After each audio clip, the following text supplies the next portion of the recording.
Hadirin hadirat, alhamdulillah wa syukur ala ni'amillah. Sampai detik ini kita masih dikasih banyak kesempatan oleh Allah untuk perbaikan ke depan. Mudah-mudahan ke depan kita selalu lebih baik dan lebih baik. Jangan sampai stagnan. Itu adalah cirinya orang rugi. Apalagi kita lebih buruk ke depan itu. Ciri orang yang celaka, naudzubillah. Dan ini mudah-mudahan jadi indikasi kita untuk perbaikan ke depan dengan berkumpul dengan niatan untuk saling tawasau bil haq wa tawasau bis sabr, saling berwasiat akan kebenaran dan berwasiat untuk mensabari akan kehidupan kita, karena memang hidup kita di sini itu bukan tempatnya enak-enak ya. Iya.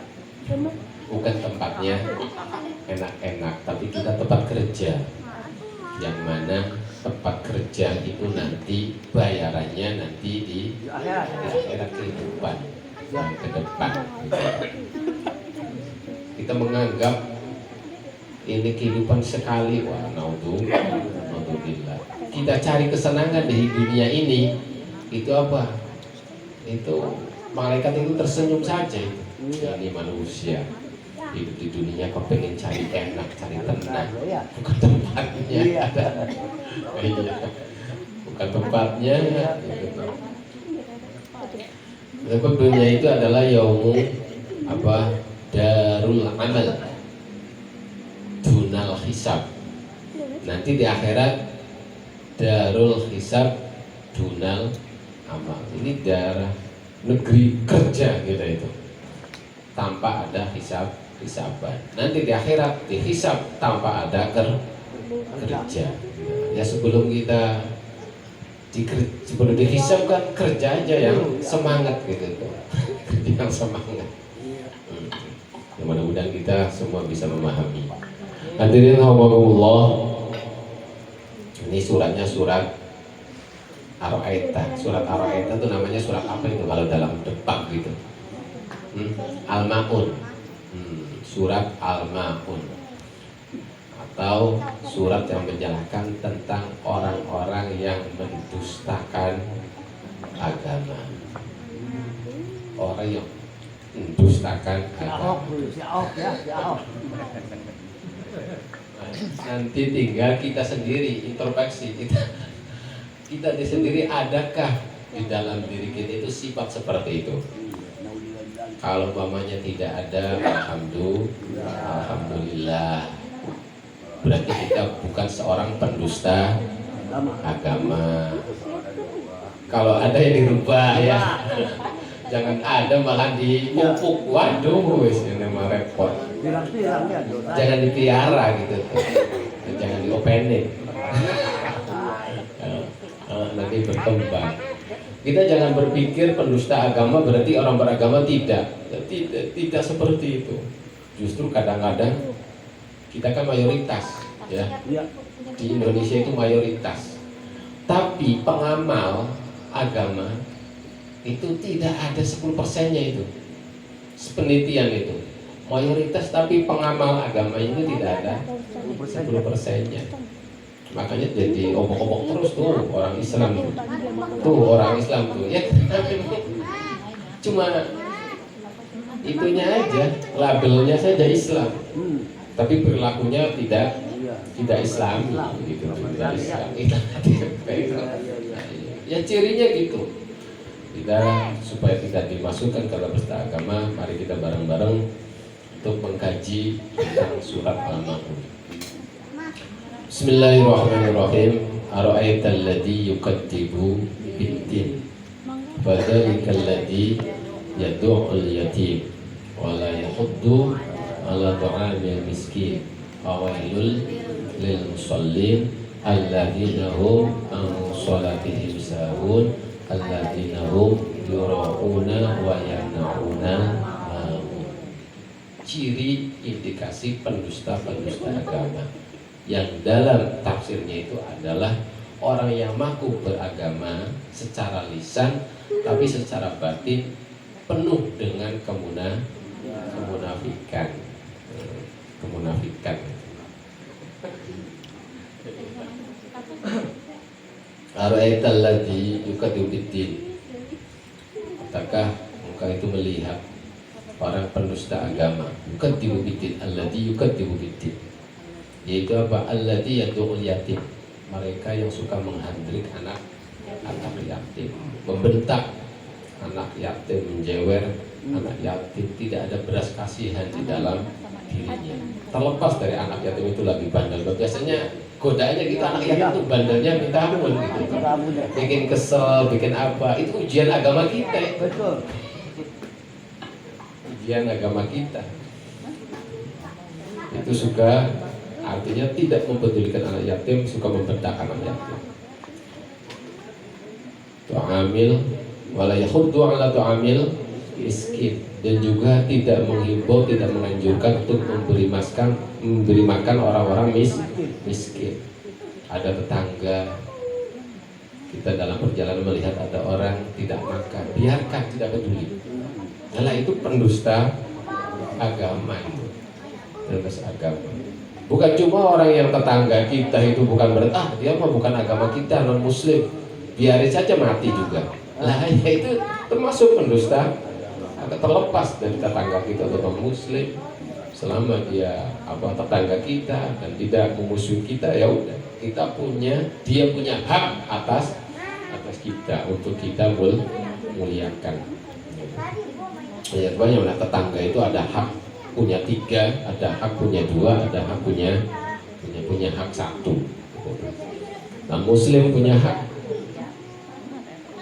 bila mana jadi tetangga kita, yaitu hak jar, hak tetangga. Terus itu yang kedua, ciri kedua. Pertama, suka menghandrik anak yatim. Kedua, tidak memberi makan orang-orang miskin. Terus yang ketiga,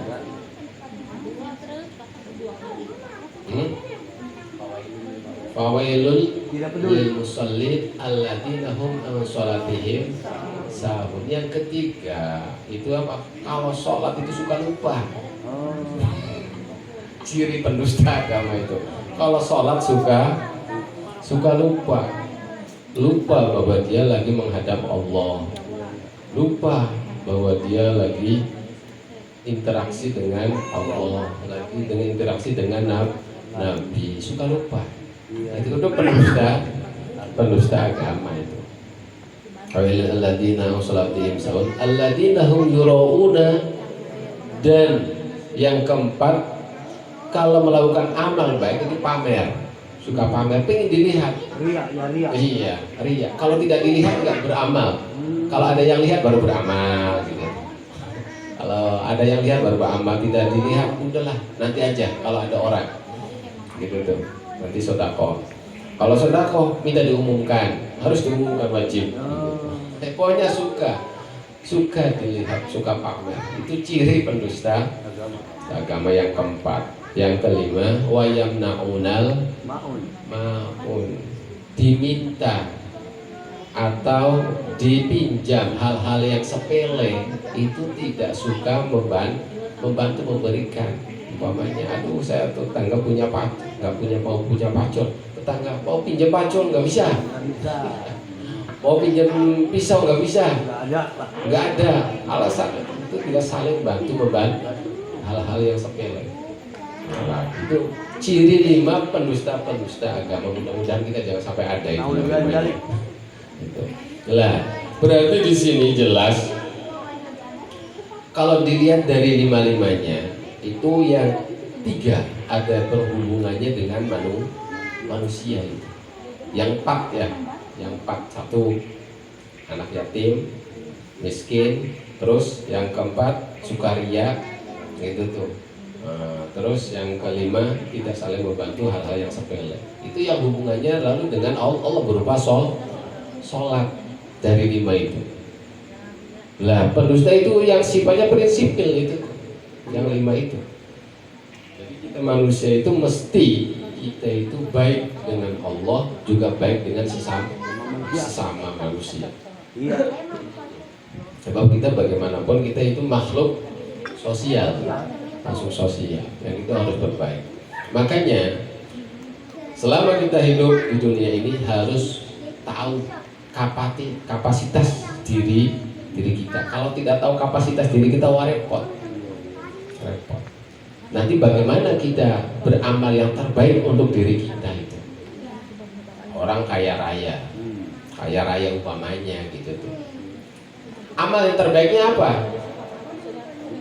Ya sedekah, keliling, tetangga-tetangga apakah yang tidak? Maka itu amal terbaiknya. Bukan orang kaya itu amalnya wirid, sedekah, baca Quran, sholat, tahajud. Itu tidak lebih baik itu. Ya walaupun baik tapi lebih baik dia keliling kampung.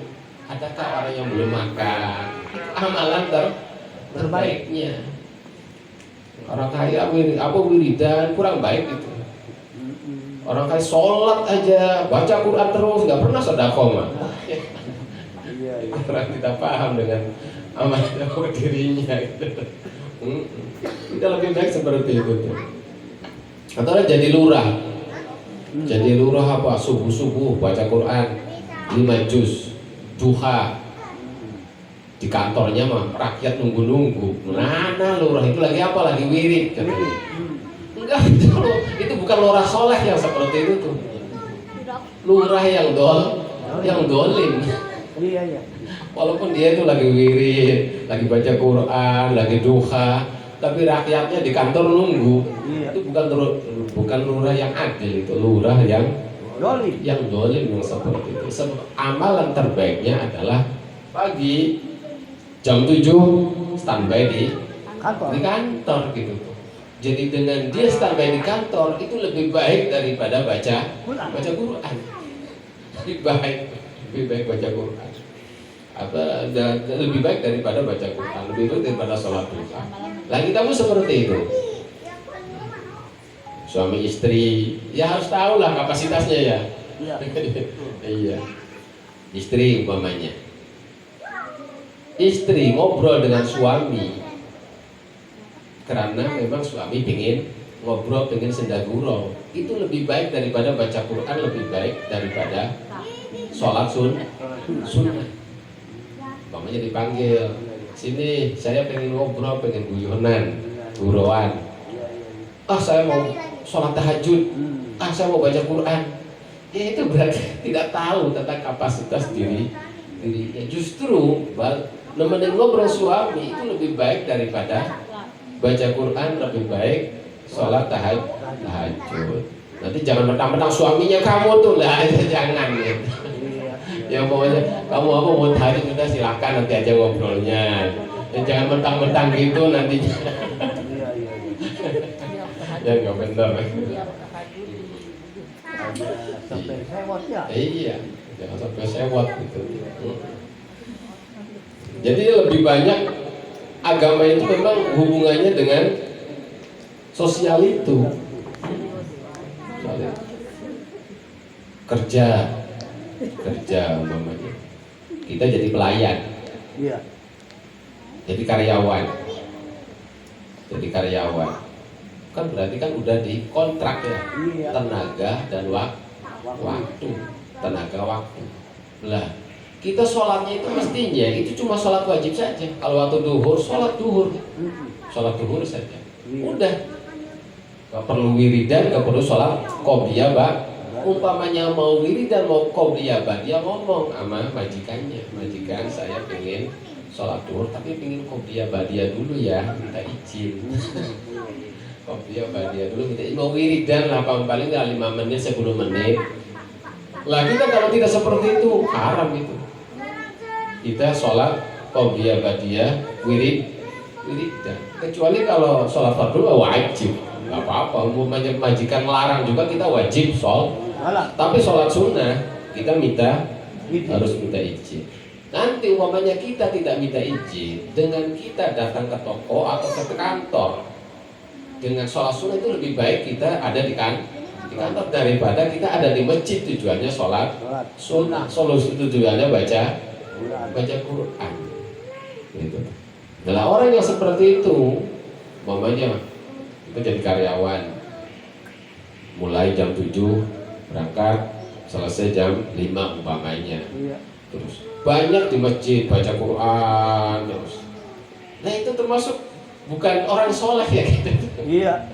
Bukan orang yang soleh. Sedangkan waktu dan tenaga kita udah dikontrak oleh orang lain. Udah disumpah ya. Iya. Nah, jadi intinya kita supaya kita berkualitas dalam kita melaksanakan amal ibadah itu harus kita mengetahui kapasitas diri kita, kapasitas diri kita. Orang yang bodoh ya udah tidak ada kejelekan bila dia mau ngaji. Dia mau ngaji. Orang pintar itu bisa jelek kalau dia tidak mau ngajar, tidak mau apa. Sebab yang namanya agama kita, khususnya kita usianya yang sangat terbatas, hanya bisa dikejar pahala-pahala kita itu dengan kita bila mana kita menempatkan pada tempatnya. Kalau umat dahulu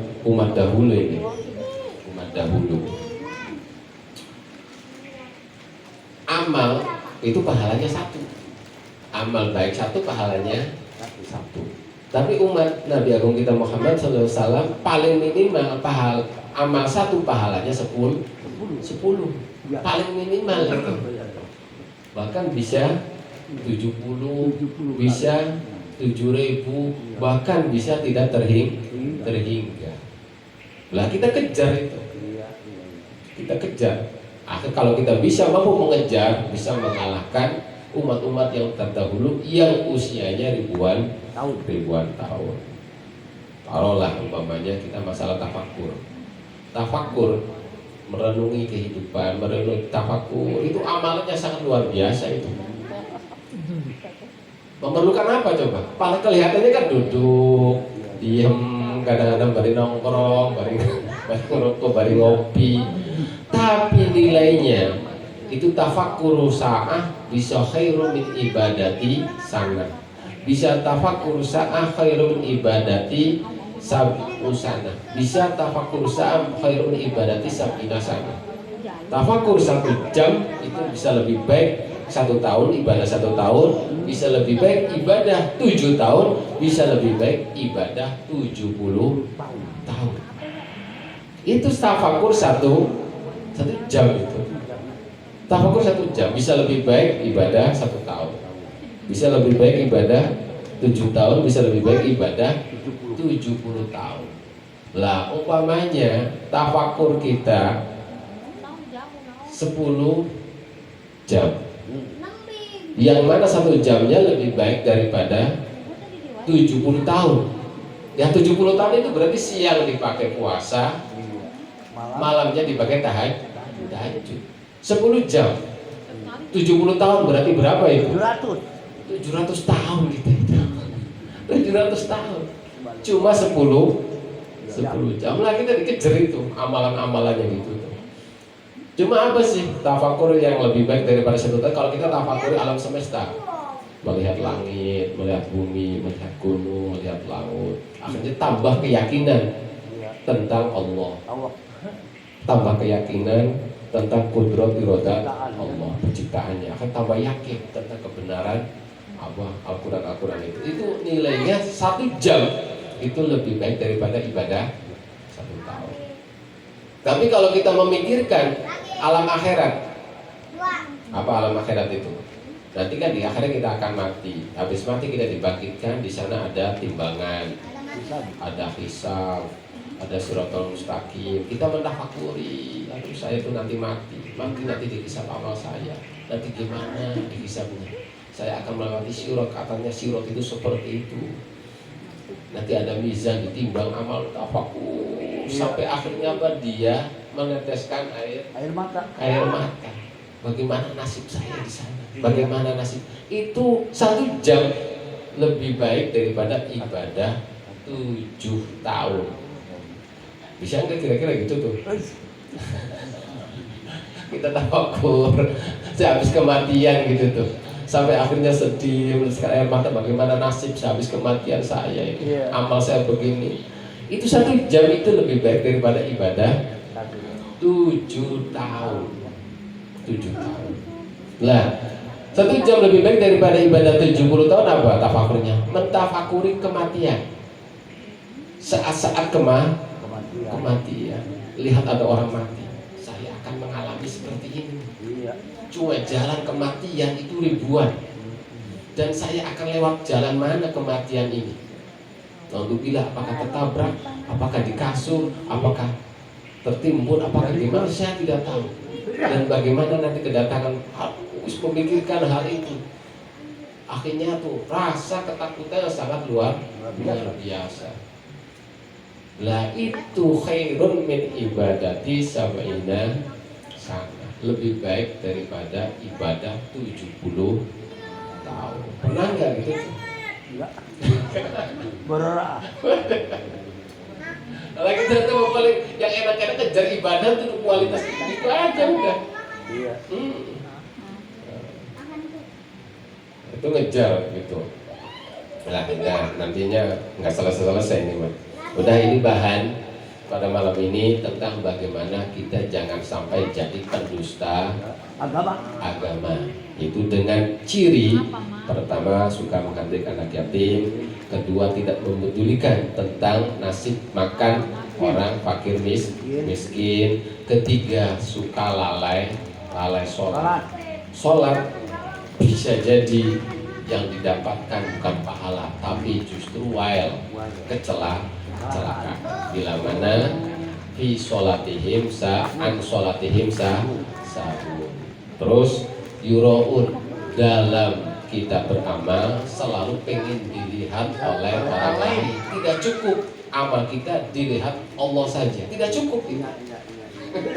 Allah kan maha melihat. Enggak cukup saya mah dilihat oleh Allah saja, mau pengen dilihat oleh orang lain juga. Lah itu kan ciri pendusta agama.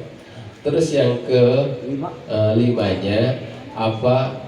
Umpamanya saling pinjam meminjam barang-barang yang ringan, susah ngasih. Itu adalah ciri-ciri pendusta agama. Walaupun umpamanya ada orang miskin tetangga kita tidak makan, kita sholat aja, baca Quran aja, tetap label pendusta agama itu melekat dalam diri orang tersebut. Walaupun dia rajin sholat, walaupun dia rajin baca Quran, lihat, tapi ada tetangga itu ya, label pendusta agama itu ada di dalam orang tadi.